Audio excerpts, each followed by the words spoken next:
then I just crashed with my bike to the temple.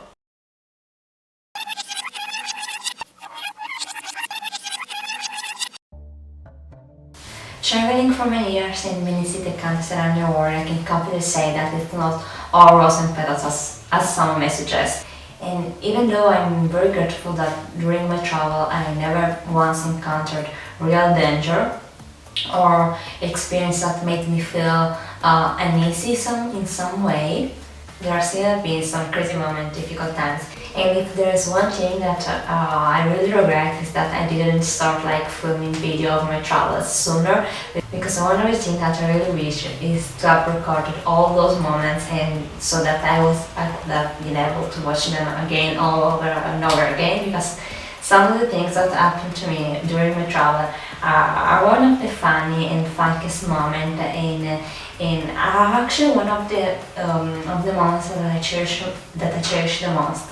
And they actually make good conversation material over dinner when you are with your friends. Just a little disclaimer: when you travel off the beaten path, which is something that I like to do during my trip, is that I try to consider every kind of eventuality, even the worst case scenario, just to be prepared for anything that could happen. Because when you are alone, or you're far away from home, you're in another country, in a foreign country, so you really want to be prepared for everything that could happen to you. Considering this, I'm really grateful that during my trip I only and always encountered kindness and only collected good memories during my trips.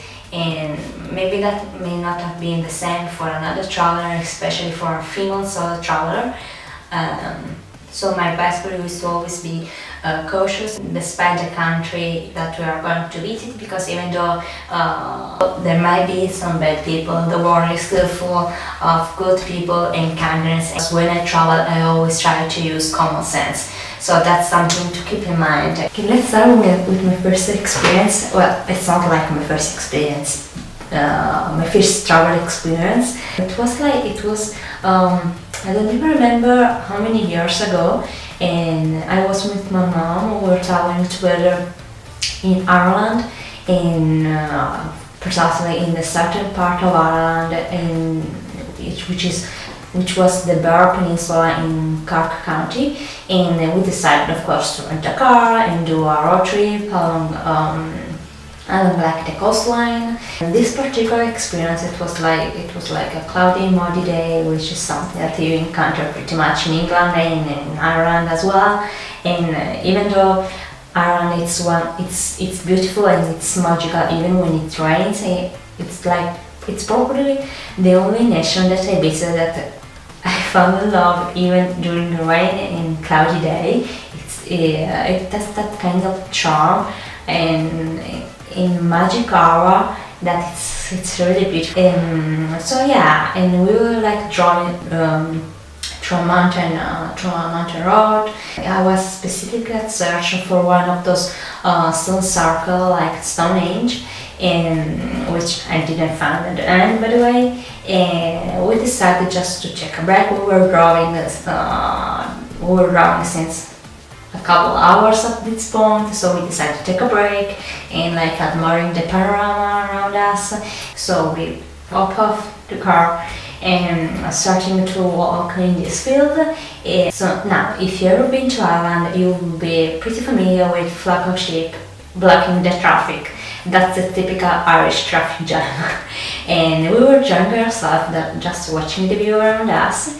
And at some point, my mom, I don't know why, she saw like a long thick stick and just grab it from the ground, just to use it as support, I guess. I didn't know why she got that stick, but in that exact moment, I think that she discovered calling. In a matter of seconds, a sheep came toward us. Then after a few seconds, another one came, and another one, and another one, and another one. In a couple minutes or so, I'm not even kidding, we found ourselves running from a flock of sheep that was chasing at our back. This is I think the moment that I realized that somehow the sheep probably, I don't know, maybe exchanged my mom for the shepherd. I still don't know to this day. I remember me screaming to my mom to just let it go, and she refused, and the flock of sheep keep running toward us, and we were running too. Yeah, it was really crazy when you live that. Yeah, but we safely returned to our car and just continued to drive and mind our own business. But that's not the only thing that happened to us in Ireland. Actually, it was when we were still driving, and somehow the tire of our car slid into a crack on the side of the road, and that caused our trip to almost tip over.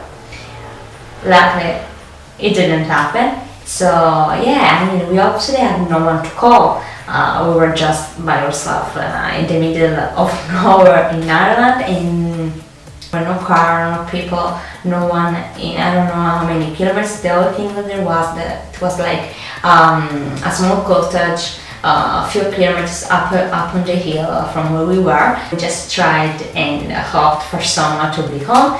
We rang the bell, and a big Irishman came to the door, and we explained to him what happened to us, that we had an accident. We asked if we could call someone to help us. He said, "Don't worry, I have it," and he calls all the two men from the family, and we see these three big Irishmen with their truck coming to help us.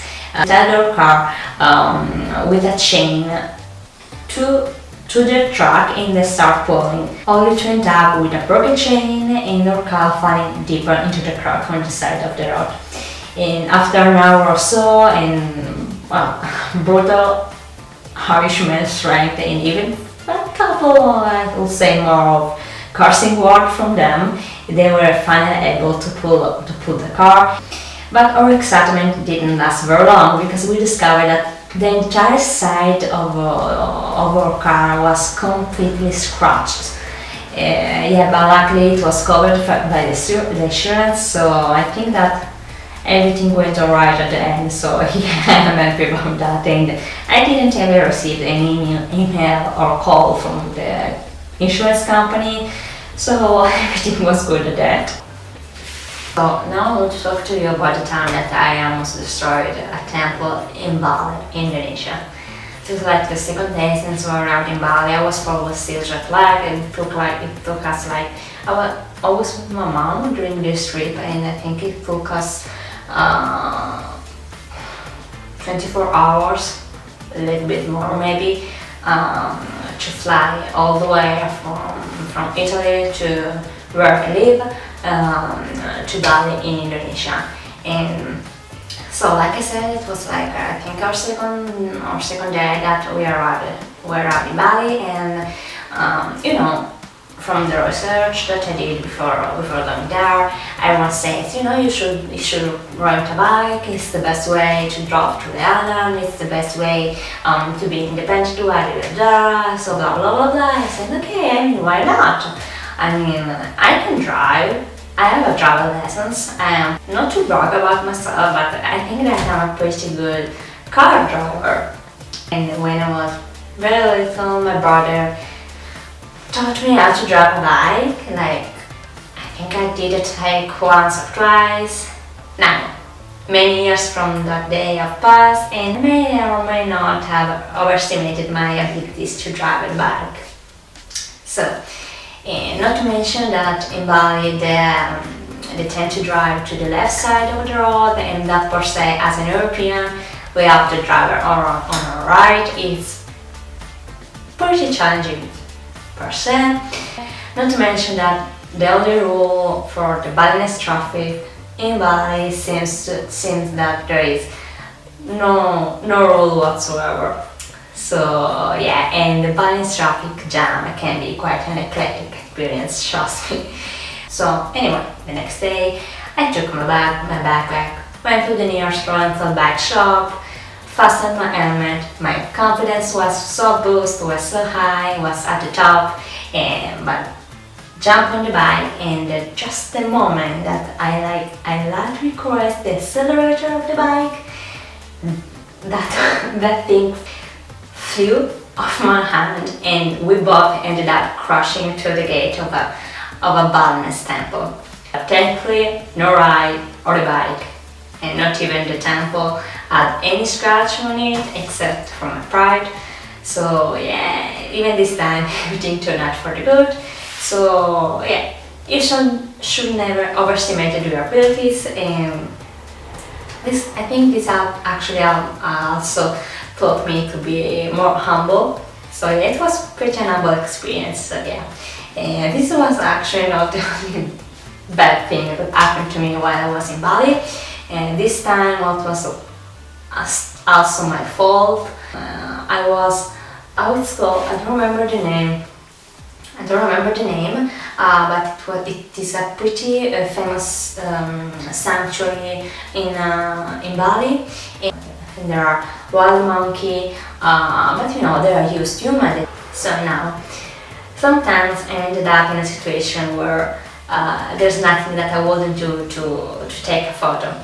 And so I saw like a little monkey.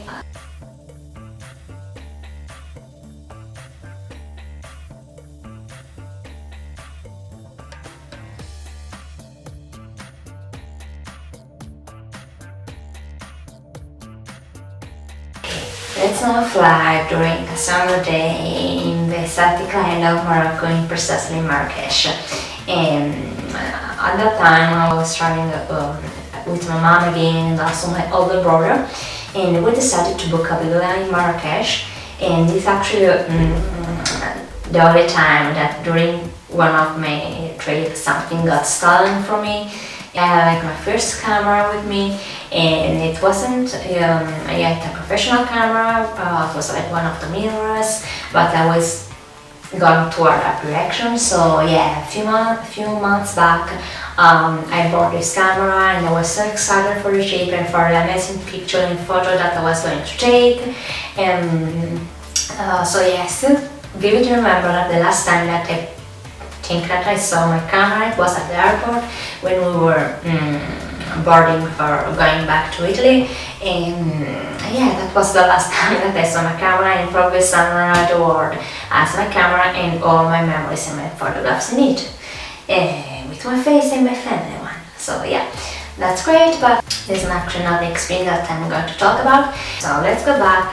And so like I said before, we were in Morocco. We rented a car to go to the discovery of this beautiful nation, of its mountain, desert, beach, people, food, and everything, the whole package. And like I said, we decided to rent a villa there. And yeah, we had an amazing time. We enjoyed the entire time that we stayed there, except for few unexpected and undecided guests. I think that I saw like the biggest cockroach in my life. Now I'm scared as hell of bugs. I'm not really scared, they just creep me out, and like if I saw one I would just scream my lungs out. So except for that, it was an amazing stay. But then the last day our stay there arrived, and we had a plane to catch in like a few hours before leaving. So yeah, we were rushing to pack all of our stuff, and whatever. I was a little bit anxious because at least I get a bit anxious when it's my last day, because I have to remember all the things that I have to pack, be sure that I leave nothing behind. So we were walking towards the door. So I heard like a pretty loud noise coming from the bathroom, and it didn't took long to realize what had happened. Somehow a toilet pipe broke down, and yeah, everything came falling from the bathroom. Water, feces, and God know what else. And yeah, we pretty much find ourselves in a dumpster in few minutes, I think. And at that moment we just start to panic. We don't know what to do. We try to call the landlord, no one picked it up. We tried to knock on the neighbor's door, no one responded to us. So yeah, we were in complete panic mode. We had a flight to catch, and so we were running out of time, and we just wanted to, pretty much, to be honest, just wanted to go home. And there was some carpet on the floor, so we took the tapestry and somehow tried to minimize the damage, and to patch all the flood that was coming from the bathroom that it didn't want to stop. And so yeah, we tried the best that we could and just flew from there and never looking back. So that's it for today's video. I really hope that you enjoyed that. I pretty much enjoyed myself to remember all this stuff, and hope you did as well. And if you did, please like the video and remember to subscribe. That would be really appreciated. And yeah, I really hope that this experience made you laugh, or even put a smile on your face. That would be great. And actually, I'm really curious to know if you had some awesome, crazy, funky, or even creepy experience, maybe traveling somewhere else, or even just traveling not far from your home. I'm really curious to know your experience as well, and you can maybe write them in the comments below. And yeah, actually I have so many more eclectic and crazy stuff happening to me during my travel. Time that we were scammed in a small island in the Caribbean, or the time that we lose our flight and we had to sleep at the airport, and so much more. And I don't know, maybe that will be material for a second video. So yeah, stay tuned for a new video, and thank you so much for watching.